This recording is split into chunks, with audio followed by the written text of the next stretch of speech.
I have to stop here pretty soon. I'm running out of coffee.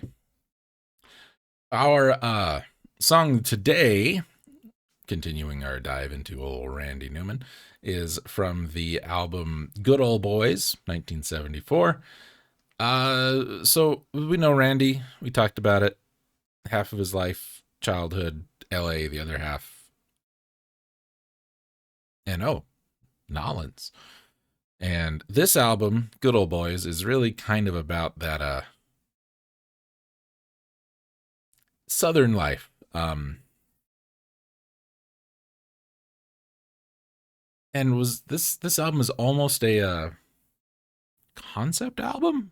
Really? It's almost like a little novella. There are some fictional characters named Johnny Cutler and his wife Marie that appear throughout the album. Um, there's a song in here called Rednecks. We're not going to be listening to that one. I think you should listen to it. I think it's a very important song.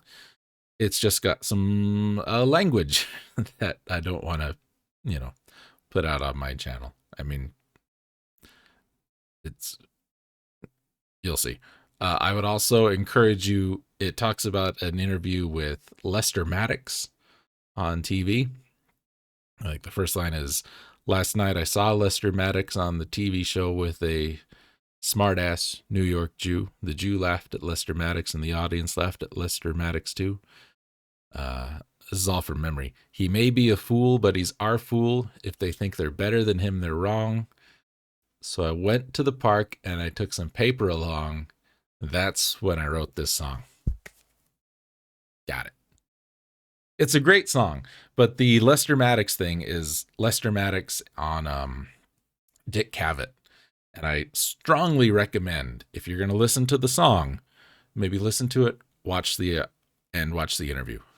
Either order, it'll make more sense what I'm talking about, because I miss Dick Cavett.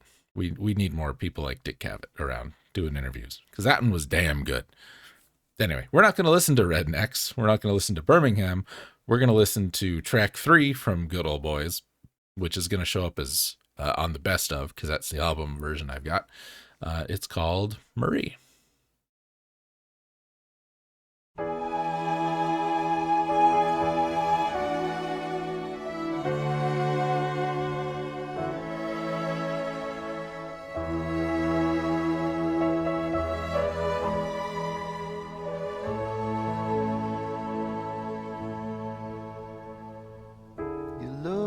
Like a princess the night we met, with your hair piled up high, I will never forget. I'm drunk right now, baby, but I've got to be. I never could tell you what you mean to me. I loved you the first time I saw you, and I always will love you, Marie. I loved you the first time I saw you. Always will love you, Marie. You're the song that the trees sing when the wind blows. Your flower, your river, your rainbow. Sometimes I'm crazy, but I guess you know.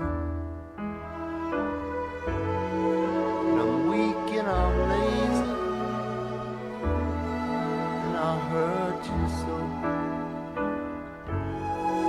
And I don't listen to a word you say. When you're in trouble, I turn away.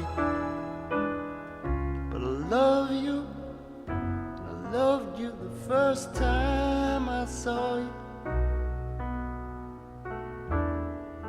and I always will love you, Marie.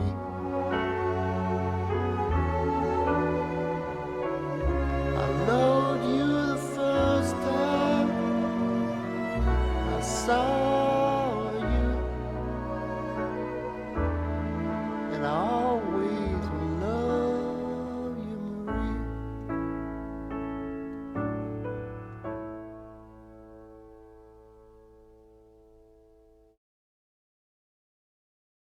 It's a very pretty song. I picked that one because musically it is so pretty.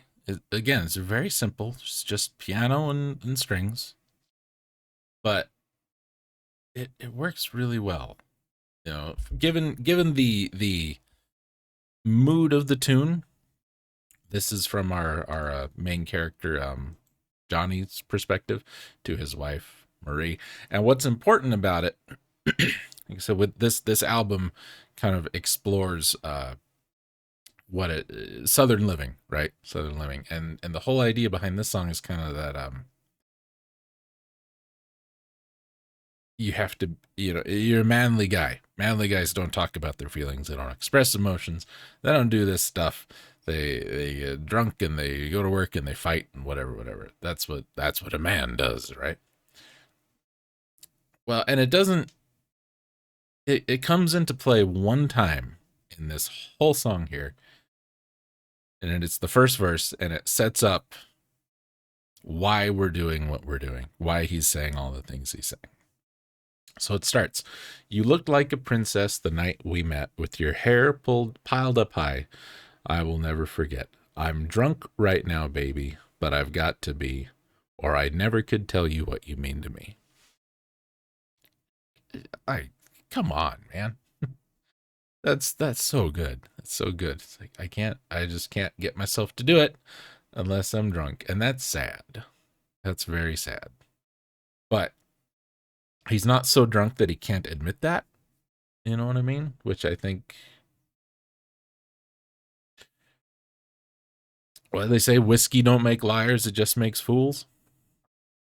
So this is probably the most honest this guy's ever been with his wife right here. And I think it's just such a sweet song.